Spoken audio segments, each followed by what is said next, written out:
안녕하세요, 썰사남 구독자 여러분. 저는 60대 여자 구독자입니다. 최근 저는 막내를 출가시켰는데요. 30년이라는 과거로부터 이어져 왔던 그 이야기를 하나씩 여러분들에게 들려드리고자 합니다. 저는 20살이라는 이른 나이에 결혼을 했습니다. 결혼 상대는 저보다 10살 많았던 동네 아는 오빠였어요. 사랑해서 결혼한 건 아니었고, 가난했던 집안의 장녀라는 이유로 허울 좋은 집안의 맏며느리로 팔려간 거나 마찬가지였습니다. 그나마 다행이었던 건 저와 결혼한 남자가 나쁜 인간은 아니라는 것이었죠. 또 제 주변에는 그런 일들이 없지는 않았기 때문에 현실에 순응하는 게 그리 어려운 일은 아니었습니다. 솔직히 말하면 그런 일들이 흔하게 일어난다는 말도 아버지를 통해서 들은 이야기예요. 우리같이 못 사는 사람들은 다 이렇게 산다. 내 친구 딸내미도 얼마 전에 시집갔다. 그때는 이 말을 철석같이 믿었죠. 그래서 나이 많은 아저씨들이랑 결혼하는 애들도 있다는데 10살 많은 남자랑 결혼하는 게 대수냐라고 생각하면서 저를 하루라도 빨리 해치우려는 아버지를 애써 이해하려 노력했습니다. 하지만 결혼한 지 얼마 되지 않아서 아버지의 말이 틀렸다는 걸 알게 되었어요. 저는 제 나이 또래 여자아이들이 다 저같이 사는 줄 알았는데 대학도 다니고 미팅도 하는 아이들이 많더라고요. 세상 어딘가에 저 같은 처지의 여자가 있기는 했겠지만 당시에 저는 저처럼 살고 있는 사람을 단 한 명도 보지 못했습니다. 젊은 시절을 즐기고 있는 20살 여자아이들을 보다 보면 질투도 나고 부럽고 여러 가지 감정이 교차하고는 했어요.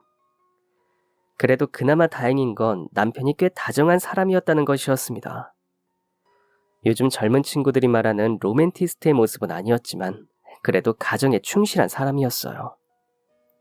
술을 즐기지도 않고 저에게 함부로 이야기하지 않았죠. 아내인 저에게도 늘 예의를 차리는 게 느껴졌습니다. 그런데 저는 그때 깨달았어야 해요. 남편이 예의를 차린다고 느껴졌던 이유는 남편이 벽을 세우고 있었기 때문이라는 것을요. 저는 결혼한 지 3년 만인 23살에 아이를 낳았습니다. 시부모님은 크게 기뻐하셨죠. 아들이었거든요. 그런데 아들을 낳고 난 이후 이상한 일이 생겼습니다. 남편이 갑자기 집안에 관심을 뚝 끄는 거였어요. 갓 태어난 아들이 있음에도 불구하고 집에 안 들어오는 날이 늘었고 시부모님과 남편 사이에 보이지 않는 갈등이 생겼다는 것이 느껴졌습니다. 이유를 물으려고 해도 아무도 저에게 그 이유를 알려주지 않았기 때문에 알 수가 없었어요. 그래도 며칠에 한 번씩은 얼굴을 비춰주었는데 이제는 얼굴도 비추러 올 생각도 하지 않더군요. 처음엔 남편을 하염없이 기다렸지만 아이를 기르고 시부모님을 부양하는 데 집중하다 보니 시간이 속절없이 흘러 어느 순간부터는 남편을 의식하지도 않고 있었어요. 그러던 어느 날 저는 알고 싶지 않았던 진실을 알게 되었습니다. 아주 오랜만에 집에 들어온 남편은 술에 취해 있었어요. 모두가 잠든 시각에 귀가한 남편은 소리를 지르며 집안 사람들을 깨웠죠. 시부모님은 놀라서 뛰쳐나오셨고 아이는 시끄러운 소리에 놀라 잠에서 깨 울기 시작했습니다. 술을 안 마시는 사람은 아니었지만 한 번도 만취해서 집에 들어온 적이 없었어요. 게다가 이렇게 술주정을 할 만한 사람도 아니었죠. 저는 당혹감을 지울 수 없었습니다. 저는 우는 아이를 품에 안고 거실로 나갔습니다. 남편과 시아버지가 실랑이를 하고 있더군요. 하지만 연로한 시아버지가 건장한 남편을 힘으로 어찌할 도리는 없었습니다. 시아버지는 자꾸만 남편을 내쫓으려고 하셨어요. 아무리 술에 취해 들어왔어도 씻기고 재우면 될 텐데 왜 굳이 내보내려고 하시는지 이해가 되지 않았죠. 나중에는 아예 이러지 말고 나가서 얘기하자라고 하시더라고요. 저는 그 광경을 보며 기시감을 느꼈습니다. 남편은 시아버지를 거칠게 뿌리치고 표효하듯이 소리쳤습니다. 내가 무슨 죄가 있다고 이래? 어딘가 억울해 보이는 모습이었죠. 시부모님은 어쩔 줄 몰라 하며 남편을 끌어당겼지만 남편은 꿈쩍도 하지 않았습니다. 그 순간 남편이 번뜩이는 눈빛으로 저를 바라보았어요. 그래, 이게 다 당신 때문이야. 뭐하러 10살이나 많은 남자한테 시집을 와? 죽어도 시집 못 간다고 악을 썼어야지. 왜 가만히 있는 제게로 화살이 향한 건지 모를 일이었죠. 시어머니는 남편의 등짝을 찰싹찰싹 때리며 조용히 하라고 하셨고, 제게는 어서 아이를 데리고 방으로 들어가라고 하셨습니다. 제가 주춤거리며 뒷걸음질 치자 남편은 또다시 소리를 쳤어요. 어딜 가? 끝까지 들어! 저는 그 자리에서 굳어버렸습니다. 시아버지가 저를 방으로 밀어넣듯 하셨음에도 들어갈 수 없었어요. 왜인지 남편이 하려고 하는 말을 들어야 할 것 같았습니다. 남편은 시부모님에게 이렇게 말했어요. 그렇게 손주가 갖고 싶으셨습니까? 그깟 핏줄이 뭐라고 아들을 이혼까지 시켜요, 예? 누군가 제 머리를 치고 지나간 것 같았습니다. 나는 남편과 이혼한 적도 없고 이혼하고 싶었던 적도 없는데 이혼이라니. 남편이 하는 말은 자신에게 이혼 경력이 있다는 것과 같았습니다. 남편은 더 이상 술에 취한 것으로 보이지 않았어요. 자식 못 낳는 며느리라고 쫓아낸 거라면서요. 나는 아내가 나한테 정이 떨어진 줄 알았어요. 하긴 잘 살던 와이프가 갑자기 이혼하자고 했을 때부터 내가 알아봤어야 했어. 그러니까 이 일을 정리해보자면 남편은 한 번 결혼을 한 적이 있었고 갑작스럽게 전 아내에게 이혼 요구를 받은 거였습니다. 이혼하고 싶지 않았지만 아내의 요구로 이혼하게 된 거죠. 그때는 몰랐는데 자식을 낳지 못한다고 시부모가 지독하게 괴롭히셨더군요. 이 사실을 알고 나니 남편도 시부모님도 모두가 원망스러웠습니다. 왜 하필이면 아이를 낳은 이 시점에 이런 사실을 알려주는 건지. 아내에게 버림받았다는 상실감에 어쩔 수 없이 나를 아내로 받아들인 남편과 시바지가 필요해서 나를 며느리로 삼은 시아버지를 보니 구역질이 나더군요. 저는 그 자리에서 버티지 못하고 아이를 둔 채 뛰쳐나왔어요. 결혼 후 딱 2번 발걸음했던 친정에 가서 한동안 지냈습니다. 그 사이에 남편과 시부모님이 몇 번 찾아오셨지만 저는 이를 악물고 버텼어요. 아이가 너무나도 보고 싶었지만 그 사람들의 얼굴을 볼 자신이 없었습니다. 그렇게 일주일 정도가 지났을까요? 멀리 일하러 나가셨던 아버지가 집에 오셔서 자초지종을 들으셨습니다. 아버지는 저를 부르시고는 이렇게 말씀하셨어요. 남자가 이혼 한 번 한 게 무슨 흠이냐? 첩을 끼고 사는 것도 아니고 전 부인을 잊지 못해서 그러는 걸로? 아휴, 여자가 너무 그러는 거 아니다. 어? 여자가 질투가 심한 것만큼 보기 싫은 게 없어. 아버지 눈에는 이게 질투로 보이세요? 이혼한 건 그래. 그렇다 쳐요. 그런데 지금은 내가 아내잖아요. 나한테 조금의 미안함이 있었다면 적어도 내 눈앞에서 그래서는 안 되죠. 할 말이 더 많았는데 저는 말을 잇지 못했습니다. 아버지가 손을 힘껏 올리더니 제 뺨을 내리치셨거든요. 쩍 하는 소리가 났고 살이 찢어지는 듯한 고통이 찾아왔습니다. 얼마나 세게 팔을 휘둘렀는지 저는 그만 중심을 잃고 옆으로 쓰러지고 말았어요. 시바지로 시집간 거면 그냥 입 다물고 살아. 이제 와서 뭐 어쩌려고 여기서 이래? 네가 이혼하면 애 딸린 이혼녀를 받아줄 집이 있을 것 같아? 이혼하고 이 집에 들어올 생각이었으면 당장 나가! 제가 왜 그 집안으로 시집가게 된 건지 아버지는 다 아셨던 거네요? 그래, 그런데 그게 뭐, 응? 그게 문제라도 된다는 거냐? 네 엄마도 그렇게 시집 온 거야. 낳아주고 길러줬으면 그렇게 시집이라도 가서 집안의 보탬이 될 생각을 해야지. 저는 충격에 한동안 목소리를 잃었습니다. 아버지가 가부장적인 분이라는 건 알고 있었어요. 저를 그다지 예뻐하지 않는다는 것도 알고 있었고요. 어서 성인이 되어야 시집이라도 보낸다는 말을 어렸을 때부터 듣고 자랐기에 아버지가 서둘러 결혼을 준비하는 것도 이해했습니다. 그런데 아버지가 저를 물건처럼 생각하고 있다는 건 전혀 몰랐습니다. 그래도 자식이라고 생각하실 줄 알았어요. 저는 그대로 집을 뛰쳐나왔습니다. 정처 없이 걷다가 도착한 곳은 시댁이었어요. 참 자존심 상하게도 갈 곳이 없더라고요. 그나마 여기는 저를 받아줄 것 같아서 시댁으로 간 거였습니다. 그리고 제 아이가 많이 보고 싶기도 했고요. 시부모님은 저를 기다리고 계셨습니다. 제가 들어가자마자 호통을 치시더라고요. 어딜 애 엄마가 집을 나가? 그리고 어른이 갔는데 감히 얼굴도 안 비쳐? 너는 네 시부모가 빙다리 핫바지로 보이냐? 어?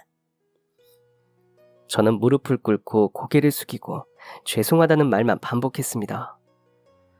그날 이후로 제 인생에 가장 우울하고 어두운 시기가 시작되었어요.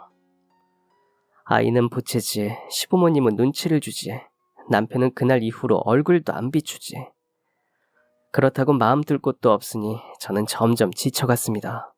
바싹 마른 나뭇가지처럼 야이어갔죠. 너 같은 애를 어디서 받아주겠냐? 애까지 낳았는데 무슨 이혼이냐? 이 집에서 나갈 거면 애는 두고 나가라. 남편한테 사랑받는 게 다가 아니다.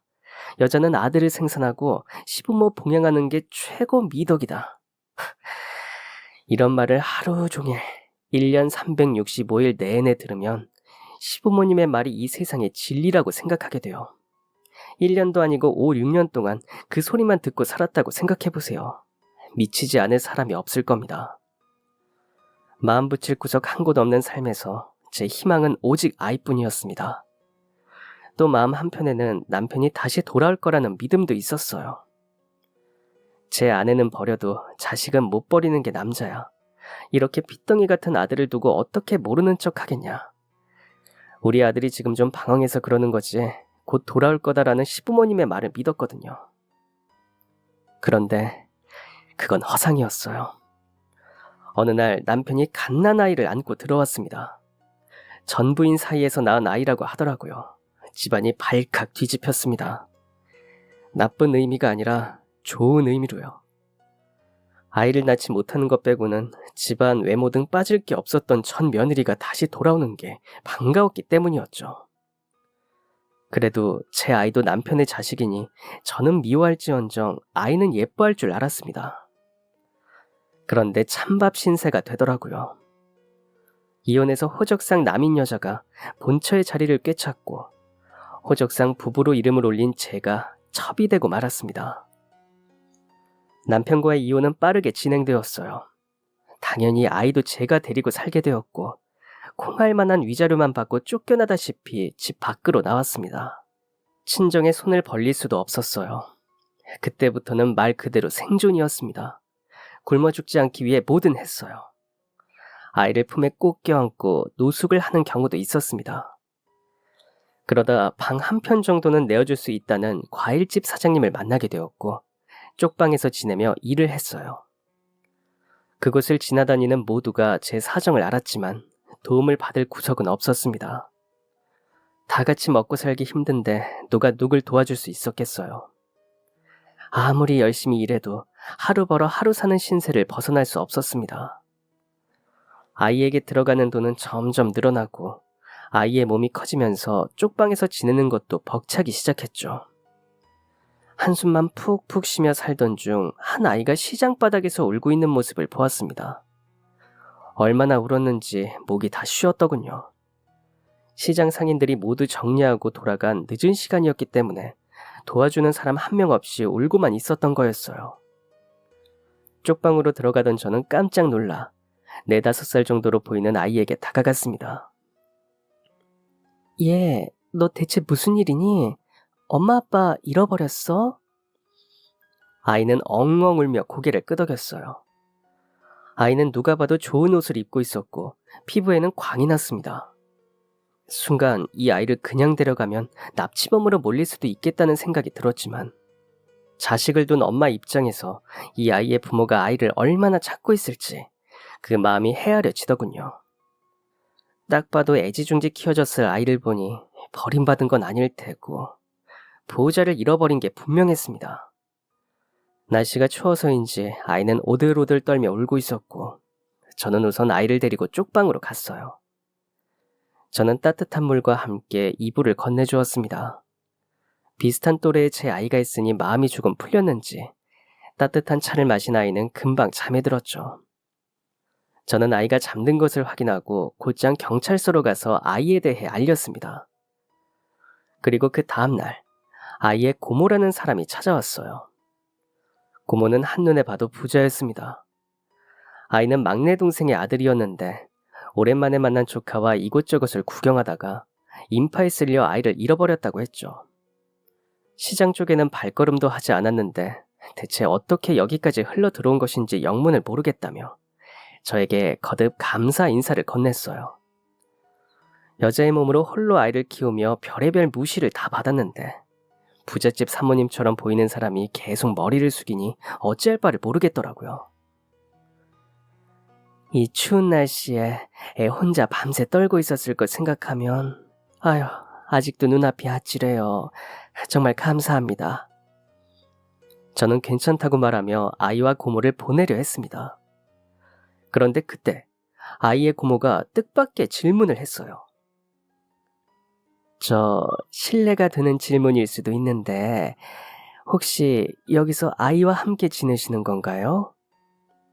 성인 2명은 절대 못 놀 공간에 짐이란 짐은 우겨놓고 아이와 지내던 그 쪽방을 의미하는 것이었죠. 저는 얼굴이 시뻘개져서 서둘러 쪽방문을 닫았습니다. 아이고, 곤란하게 해서 정말 죄송해요. 그냥 저는 정말 죄송해요. 괜한 이야기를 했죠. 아이를 돌봐주신 것에 대한 사례는 제가 충분히 하겠습니다. 정말 감사했습니다. 그렇게 그분은 서둘러 자리를 떠났습니다. 그런데 아이의 고모는 얼마 지나지 않아 다시 찾아왔어요. 그 후로 연락이 없길래 그냥 잊어버렸나 했는데 아주 깜짝 놀랄 만한 소식을 들고 왔더라고요. 아이의 고모는 저에게 자기 집에서 가정부로 일하지 않겠냐고 물었습니다. 조건도 파격적이었어요. 아이와 제가 지낼 만한 공간을 만들어줄 거고 함께 일할 사람이 1명 있으니 그 사람과 일을 나누어 하면 된다고 했죠. 상주 가정부이기 때문에 월급도 높았고 주기적으로 휴가까지 보장해 주었습니다. 솔직히 아이와 함께 머물 수 있는 공간만 마련된다면 월급이 좀 적어도 괜찮았을 거예요. 아이의 고모가 말하는 조건은 제가 거절할 수 없는 것이었습니다. 하지만 한 가지 의아한 부분이 있었어요. 그런데 이렇게 좋은 조건이라면 저 말고도 능숙한 분들이 하실 수도 있을 거예요. 게다가 저는 아이도 있고 댁에서 지내면서 저희 아이가 실수라도 하면 어떡하나 걱정도 되고요. 그러자 아이의 고모, 아니 사모님은 부드럽게 웃으며 이런 이야기를 들려주었습니다. 사실 저희 가족도 비슷한 곳에서 지냈었거든요. 아버지 돌아가시고 가세가 완전히 기울었었는데 어머니와 3남매가 이런 곳에서 살았었어요. 다행히 어머니의 가게가 잘 돼서 살림살이도 나아졌고 형제들의 형편도 넉넉해졌지만 저희는 여전히 그때를 기억하고 있어요. 그렇다고 동정한다거나 그런 건 절대 아니에요. 그냥 혼자서 자식들 먹여 살리며 아등바등 사셨던 어머니의 모습이 생각나서 제가 이런 제안을 하게 된 거예요. 그리고 아이는 너무 걱정하지 마요.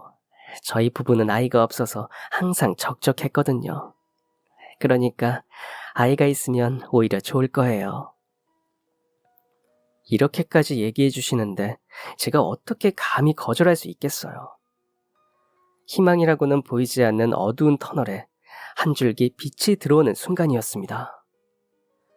저는 곧장 짐을 정리해 사모님 댁으로 향했습니다. 외관부터 으리으리하더라고요. 저와 아이가 지낼 방이라며 내어준 방도 대단했습니다. 침대는 푹신푹신했고 침구류에서는 포근한 햇살 냄새가 났죠. 씻는 곳도 방 안에 마련되어 있었는데 쾌적하고 청결했습니다. 외풍도 들어오지 않아서 따로 난방을 안 했는데도 따뜻했어요. 방이 넓어서 한편에는 아이가 놀 수 있을 정도의 공간도 있었고 저희를 배려해 주셔서 아이들이 쓸 만한 장난감도 마련해 주셨습니다. 언젠가 영화에서 부잣집의 모습을 본 적이 있었는데 딱 이런 모습이었어요. 저와 함께 일하게 될 거라는 분은 상주 가정부는 아니었고 출퇴근을 하는 분이었습니다. 나이가 저희 어머니 뻘이기도 했고 집에서 오래 일하신 분이라 마주칠 때 어쩔 수 없이 불편한 부분이 있었는데 그분은 사모님 댁에서 지내지 않으니 쉬는 시간은 온전히 저와 아이의 시간으로 보낼 수 있었어요. 또 언덕 위에 있는 사모님 댁까지 도보로 다닐 수는 없으니 운전면허를 따서 차를 쓸 수 있게도 해주셨습니다. 더 나아가서 쉬는 날에는 아이와 함께 놀러 갈 수 있도록 차를 빌려주시기까지 하셨어요.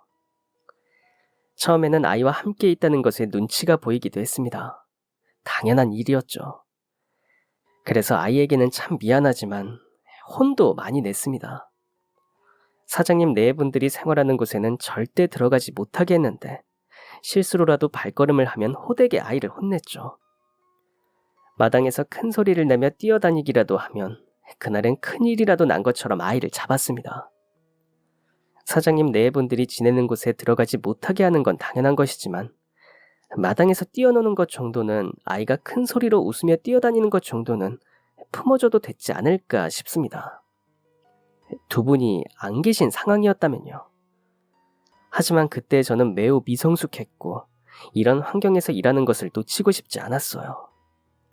그래서 당시에는 이렇게 하는 게 아이를 위한 일이라고 생각했습니다. 조금 엄하게 대하기는 하지만 아이를 진짜 위한다면 아이가 계속해서 이런 환경을 누릴 수 있도록 엄마로서 최선을 다해야 한다고 생각했어요. 그런데 그 생각이 깨져버리는 사건이 생겼습니다. 그리고 그 중심에는 사장님 부부가 있었어요. 그날은 아이를 혼낸 다음 날이었습니다. 평소보다 크게 혼이 난 아이는 다음날 아침까지도 기가 죽어 있었죠.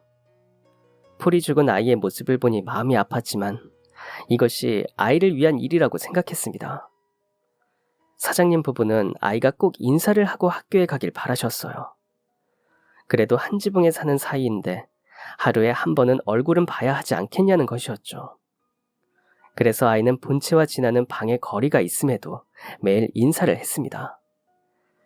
그러면 사장님은 좋은 꿈 꿨냐며 안부를 묻고 학교에 가는 아이에게 가끔은 용돈도 주셨죠. 그날도 마찬가지였습니다. 아이를 배웅하고 들어오니 사모님이 저를 부르시더군요. 착 가라앉은 목소리에 심장이 덜컹했습니다. 혹시라도 제가 무언가를 잘못했을까 봐요. 사모님은 저를 응접실에 앉히곤 손수 차를 내려주셨습니다. 사모님, 그런 건 제가 해도 되는데요. 괜찮아요. 이 정도도 제 손으로 못하면 되겠어요. 그렇게 말씀하시곤 저에게 차를 내어주셨습니다. 마른 입을 축이고자 차를 홀짝이고 있는데 사모님이 이야기를 시작하셨어요. 어제 현우 심하게 혼냈죠. 저는 깜짝 놀랐습니다. 저는 한 번도 현우를 큰 소리로 혼낸 적이 없습니다. 혹여나 함께 있는 사람들에게 불편함을 줄까 봐요. 분명 어제도 그랬는데 아이가 오늘 축 처져 있어서 그랬나 싶어 서둘러 해명했습니다. 혹시 아침부터 현우가 우울해 보여서 기분이 안 좋으셨나요? 죄송해요. 아침은 활기차게 시작해야 하는 건데 제가 괜히 두 분 심기만 어지럽히고. 앞으로는 저도 주의하고 현우도 주의하겠습니다. 어쩔 줄 몰라 손끝을 뜯으며 주절주절 변명을 했는데도 사모님은 아무 말씀 없으셨습니다. 또다시 심장이 쿵 하고 떨어지는 것 같았어요. 사모님이 어떤 표정인지도 보지 못하고 속으로 생각했죠. 세상에, 정말 화가 나신 거야. 집에서 일하라고 부른 사람들이 기분 안 좋은 티를 팍팍 냈으니 무슨 생각이 드셨겠어. 이건 쫓겨나도 할 말이 없는 일이야. 그런데 여기서 쫓겨나면 나는 어떡하지? 모아둔 돈으로는 뭘 할 수가 없는데. 그러던 그때 사모님의 잔잔한 목소리가 제 귓가에 울렸어요. 나는 지금 성미 씨를 탓하려고 부른 게 아니에요. 그러면 왜 저를... 사모님은 숨을 크게 들이마시더니 천천히 내뱉었습니다. 자식 교육은 부모가 해야 하는 것이니 내가 왈가왈부할 것도 아니고 난 부모가 되어본 적이 없으니 성미 씨의 마음을 완전히 이해하지는 못하지만 그래도 이 얘기는 해야 할 것 같아요. 저를 바라보는 사모님의 눈에는 여러 가지 감정이 섞여 있는 듯 했어요. 현우 말이에요. 나는 현우가 아이다움을 잃지 않았으면 해요. 저는 사모님의 말을 이해하지 못했습니다. 그게 무슨 말씀이신지. 사모님은 천천히 지금까지 한 번도 듣지 못했던 이야기를 들려주셨습니다. 내가 아이를 갖지 못하는 몸인 건 알고 있죠. 처녀 시절에는 아들이 좋네, 딸이 좋으네라는 생각도 해보고, 결혼해서는 남편과 아이를 낳으면 뭘 해줄 건지, 어떤 아이로 키울 건지 이야기도 많이 했죠. 그런데 아무리 기다려도 아이는 찾아오지 않았어요. 그렇게 지난 세월이 20년이 넘었네요. 이쯤 되면 어떤 생각을 하게 되는지 아나요? 저는 모르는 세상의 일이었기에 또다시 주저하다가 천천히 고개를 저었습니다. 아들이고 딸이고 상관없어요. 영민한 아이가 태어나든 아니든 상관없어요. 그저 내 자식으로 태어나만 주면 그만인 거예요. 저는 사모님이 왜 저에게 이런 말을 하는지 이해가 되지 않았습니다. 사모님은 그런 제 생각을 다 안다는 듯 계속해서 말을 이었죠. 밭에 씨앗을 심고 아무리 많은 물을 주어도, 아무리 열심히 돌봐주어도 열매 맺는 데는 어쩔 수 없는 시간이 걸려요. 난 사람도 마찬가지라고 생각해요. 한 아이가 무사히 어른이 될 때까지는 그만큼의 시간이 필요하다고요. 저는 사모님의 말을 이제야 이해했습니다. 얼굴이 빨개졌어요. 현우가 오늘따라 우울해 보이더라고요. 그런데 오늘만 그랬던 건 아니에요. 성민 씨는 알았는지 모르겠지만 이 집안에 있는 모든 사람들이 현우의 변화를 알고 걱정하고 있어요. 아이가 아이처럼 구는 건 잘못된 게 아니잖아요. 그러니 현우에게 너무 그러지 말아요. 성민 씨가 얼마나 큰 부담을 가지고 있는지는 나도 알아요. 그러니까 그건 성민 씨랑 내가 해결해 나가봐요. 알겠죠? 세상에 이렇게 좋은 분들이 또 있을까요? 하늘도 제 생각과 같은 뜻이었는지 집안에 경사가 났습니다. 바로 사모님의 임신 소식이었죠. 자녀를 갖는 건 완전히 포기한 상태였기 때문에 그 누구도 임신 소식을 선뜻 믿기 어려워했어요. 하지만 사모님의 배는 점점 불러왔고, 사모님은 산모와 아이의 건강을 위해 대외 활동을 모두 멈췄죠. 아무래도 대단한 노산이었으니까요. 의사를 포함해 모두가 사모님과 아이를 걱정했지만 정말 다행스럽게도 아이는 건강하게 태어났습니다. 사내 아이였죠. 도련님은 건강하게 자라 5살이 되었고, 어느덧 중학교에 올라간 제 아들 현우는 도련님을 친동생처럼 챙겼어요. 그런데 갑작스러운 사고가 터졌습니다. 저와 함께 일하던 가정부 한 분이 갑자기 일을 그만두시더니 집 안에 빨간 딱지가 붙기 시작했어요. 사장님은 집을 비우는 날이 많아지셨고 집은 경매로 넘어갔습니다. 임금을 줄 돈이 없으니 사모님은 저를 내보내려고 하셨습니다. 하지만 저는 한순간 돌아설 수가 없었어요. 부모와 남편에게 배신당했던 저를 구해준 게 바로 사모님이었으니까요. 하지만 사모님의 완강한 뜻을 거스를 수는 없었고, 저는 사모님 댁과 가까운 곳에서 지내며 사모 사장님의 근처를 맴돌았습니다. 그러던 중 충격적인 소식이 들려왔어요. 바로 사장님 부부의 부고 소식이었죠. 믿을 수가 없었습니다. 그렇게 탄탄한 사업체를 운영하던 분들의 회사가 한순간에 망하고 두 분이 목숨을 잃을 때까지 걸린 시간은 고작 3개월이었어요. 하늘도 무심하시지. 느지막하게 얻은 아들을 보며 생전 경험해보지 못한 기쁨을 누리고 있는 사람들을 데려가다니. 도련님은 겨우 5살이었습니다. 저는 장례식이 진행되는 내내 그 자리를 지켰습니다. 그러면서 알게 된 건 도련님이 집 안에서 천덕꾸러기 신세가 되었다는 것이었어요. 형제들이 어려운 시간들을 함께 겪으면서 자라 돈독한 줄만 알았는데 그게 아니었더라고요. 결국 제가 도련님을 데려다 키우게 되었습니다. 생판 남인 사람에게 조카를 맡기면서도 도련님의 친척들은 걱정하는 기색 하나 없더군요.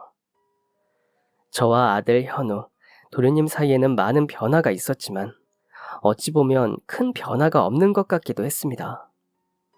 아들이 도련님에게 워낙 잘했다 보니 도련님도 아들을 잘 따랐고, 저는 도련님의 아기 때부터 함께 해온 사람이었으니 도련님은 저, 그리고 아들과 함께 있는 상황을 어색하지 않았어요.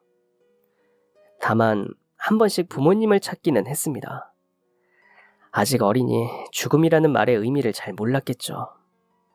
그저 먼 곳으로 두 분이 여행을 간 것이라고만 이해했습니다.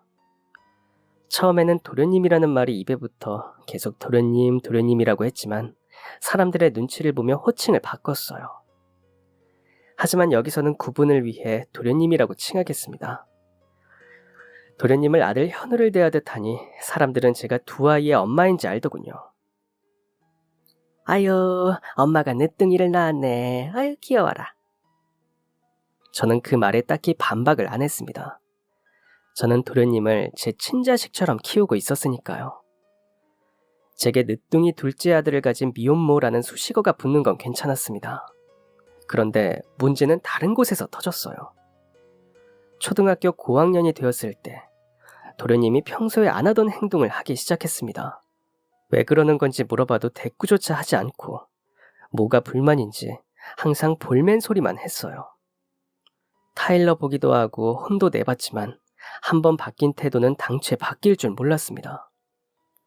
현우라도 있었으면 그 나이 남자아이들의 심리에 대해 물어라도 봤을 텐데 아들 현우는 성인이 되자마자 군대에 가 있었습니다. 남편이 있는 것도 아니고 도련님을 보듬어줄 집안 어른도 없다 보니 답답한 마음만 커졌어요. 대체 왜 그러는 건지 이유라도 알려주면 좋겠는데 미치고 팔짝 뛸 노릇이었죠.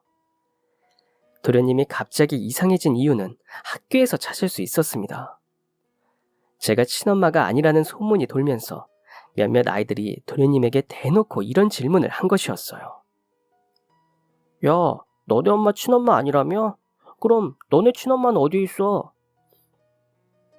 악이 있는 질문은 아니었지만 몇 번씩이나 반복된 이 질문은 도련님의 마음에 생채기를 남기기에 충분했습니다. 도련님은 제가 친엄마가 아니라는 것을 알고 있었어요. 그러나 나를 키워주는 사람이 내 친엄마가 아니라는 사실을 계속 상기시킬 이유는 없었습니다. 도련님의 학교 친구들이 가만히 있는 잔잔한 호수에 돌을 던진 것이었어요. 돌 때문에 생긴 파장은 점점 커지더니 이윽고 이런 생각을 하기에 이르렀습니다. 왜 입양할 것도 아니면서 나를 키우는 거지? 이유가 뭐야? 이 생각이 반항심으로 커진 이유는 도련님이 저와 아들의 대화를 듣고 제가 도련님의 부모님의 집에서 일하던 가정부라는 사실을 알고 있었기 때문이었습니다. 저는 도련님이 이것까지는 모를 거라고 생각했어요. 하지만 알고 있었더군요. 도련님 주변에 아무 일 없었더라면 제가 가정부였다는 사실이 문제될 것은 없었지만 이제는 상황이 달랐습니다. 도련님은 어느새 나를 사랑해서 같이 살고 있는 게 아니야. 돌아가신 부모님의 부탁이 있던가 아니면 다른 의도가 있어서 나를 데리고 있는 걸 거야 라고 생각하기 이르렀죠. 도련님의 반항심은 점점 커져갔고 사춘기에 이르며 더욱 심해져 갔습니다. 그 사이에 아들이 전역을 했지만 상황이 나아지지는 않았어요. 아들 현우가 사법고시를 준비하면서 지원해줘야 하는 돈이 늘어나자 집안 사정이 더욱 나빠져 일을 하느라고 도련님에게 더 많이 신경 쓰지 못한 탓도 있었죠. 도련님은 현우와 자신을 끊임없이 비교했습니다. 그리고 그 생각의 결론은 여기로 이어졌죠. 형은 왜 저렇게까지 열심히 사는 거야? 어차피 친아들이니까 대충 살아도 어머니는 형을 예뻐할 텐데라고요. 이런 생각을 하고 있다는 것을 알고 얼마나 가슴이 미어졌는지 모릅니다. 그런데 도련님은 이런 제 마음을 모르고 계속해서 삐뚤어져 갔어요. 학교로 불려가는 날들이 점점 늘어났죠. 경찰서에서 연락이 온 적도 있었습니다. 하지만 그런 곳에 갈수록 제가 친엄마가 아닌 동거인이라는 사실만 뚜렷해져 갔어요. 한 번은 도련님이 대놓고 자신을 입양해달라고 울면서 얘기한 적이 있었습니다. 그런데 저는 그 말에 차마 그러겠다 대답하지 못했어요. 돌아가신 사장님 부부에게 도련님이 어떤 의미인지 제가 그 누구보다 잘 아니까요. 20년이 넘는 세월 동안 그토록 기다려왔던 자식과 5년도 채 살지 못했는데 다른 사람에게 자식까지 빼앗기면 두 분의 마음이 얼마나 아플지. 그 마음을 상상해보면 도련님의 요구에 그러자고 대답하기가 어려웠습니다. 도련님이 어머니의 뱃속에 있었을 때, 태어났을 때 두 분이 얼마나 행복해 하셨는지를 직접 제 눈으로 보았으니까요. 그러던 어느 날 경찰서에서 전화가 왔습니다. 지금까지 몇 차례에 걸쳐 있었던 일이었지만 그날은 달랐어요. 불량 학생들과 함께 있던 도련님이 싸움에 휘말려서 주동자로 몰린 것이었죠. 경찰마저 도련님이 굉장히 억울한 상황에 처해 있음을 알았습니다. 하지만 비싼 변호사들을 여럿 붙여 도련님에게 모든 책임을 물자 경찰마저 손쓸 수 없을 정도가 되었어요. 저도 나름대로 최선을 다해 대응하려 했지만 금전적인 차이에서 오는 것을 제가 어찌할 수는 없는 것이더군요. 그렇게 발만 동동거리고 있을 때 현우가 대학교 교수님을 모시고 왔습니다. 현우가 법대를 다닐 때 잘 챙겨주셨다고 이야기를 들었던 교수님이었죠. 그분은 현우에게 저희 가정 이야기를 익히대로 알고 계셨어요. 도련님이 이런 상황에 처해 있다는 걸 알고 직접 도와주기 위해 오셨던 것이죠. 덕분에 도련님은 억울함을 풀 수 있었습니다. 모든 일이 해결되고 함께 식사를 하는 자리, 밥 한 술 제대로 뜨지 못하던 도련님이 기어들어가는 목소리로 말했습니다. 도와주셔서 감사해요. 저는 대답했습니다. 도와줬다니. 저 때문에 요즘 일도 제대로 못하시고 잠도 못 주무셨잖아요. 그냥 두셔도 괜찮았을 텐데 이렇게 도와주셔서 감사해요. 저는 어떤 말을 해야 할지 고민했습니다. 섣불리 말했다가는 도련님이 상처를 받을 것 같았거든요. 그런데 그때 아들 현우가 도련님의 뒤통수를 탁 하고 쳤습니다. 저와 도련님 둘 다 눈이 동그래져서 아들을 쳐다봤어요. 야 임마, 말이 되는 소리를 해야지. 네가 소년원 들어가게 생겼는데 그걸 그냥 둬도 됐다고? 어떤 정신 나간 가족이 그걸 그냥 두고만 봐. 너 도대체 무슨 생각을 하고 사는 거냐? 어른들이 도와주려고 하면 감사합니다 하고 해결해 주길 기다리면 되는데 왜 네가 나서서 해결하려는 거야? 넌 나랑 어머니가 그렇게 못마땅해? 도련님은 지금 이 상황이 이해가 되지 않는 듯 했어요. 너 몇 년 있으면 성인이야. 언제까지 피해의식에 찌들어서 살래? 형이 너 무슨 생각하고 사는지 몰랐을 것 같아? 시간이 지나면 정신 좀 차리겠지 했는데 아휴, 이건 뭐 그냥 둬봤자 답도 안 나오겠네. 뭐라고? 형이 내 마음을 알아? 형이 내 상황 겪어봤냐고? 난 네가 아냐. 당연히 네 마음을 모르지. 그런데 어떻게 그렇게 함부로 말해? 내가 무슨 피해의식에 찌들었다는 건데? 그럼 아냐? 너 양심에 손을 얹고 생각해봐. 어머니가 단 한 번이라도 너랑 날 차별한 적이 있어? 그게 뭐가 중요해? 형은 친자식이고 난 그냥 남이잖아. 하다못해 양자도 아니라고. 현우는 씩씩거리는 도련님을 향해 덤덤한 말투로 말했어요. 너 1년에 법원으로 접수되는 친족 상해 사건이 몇 건이나 될 것 같냐? 핏덩이 같은 자식을 갖다 버리는 사람은 몇이나 될 것 같아. 네가 생각하는 진짜 가족은 핏줄로만 이어지면 되는 거야? 네가 생각하는 가족은 어떤 모습인데? 가장 힘들 때 힘이 되어주고 아껴주는 게 가족 아니야? 응? 그럼 우린 어떤데? 너 진짜로 우리를 가족이 아니다 말할 수 있어? 직설적이고 지극히 현실적인 말이었습니다. 도련님은 충격받은 얼굴을 하고 있었어요. 너도 이제 충분히 스스로 생각할 수 있는 나이지. 그러니까 현실을 피하려고 하지 마. 네가 생각하는 게 정말 진실인지, 네가 외면하고 있는 사실은 없는지 잘 생각해보라고. 도련님은 방으로 들어갔고 저는 걱정스러운 말투로 현우에게 말했습니다. 그렇게까지 강하게 말할 필요는 없었잖니. 하지만 현우는 단호했어요. 제 몇 년 뒤면 성인이에요. 언제까지 품 안의 자식으로 키우실 거예요? 이제 본인이 생각하고 선택할 때예요. 그리고 저는 은성이 믿어요.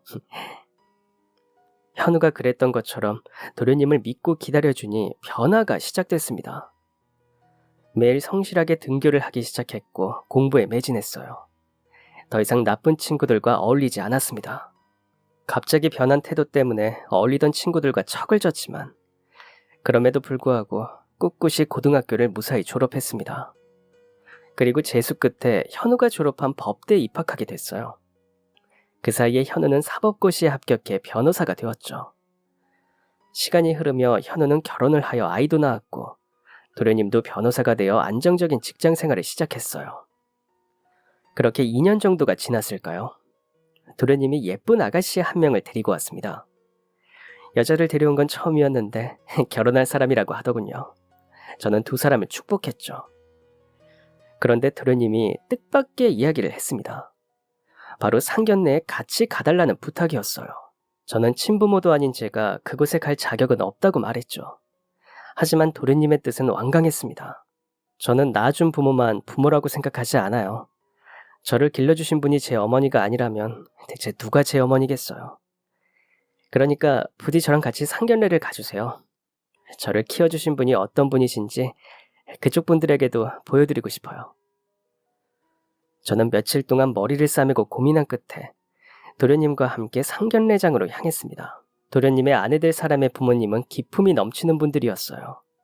아무것도 없이 시작해서 큰 성공을 이룬 사업가 집안이더군요. 자연스럽게 대화 주제가 두 아이들의 어린 시절 이야기로 넘어갔는데 이젠 이 이야기를 꺼낼 때가 되었다고 생각했습니다. 제가 은성이의 친엄마가 아니라는 걸 알고 계신다고 들었습니다.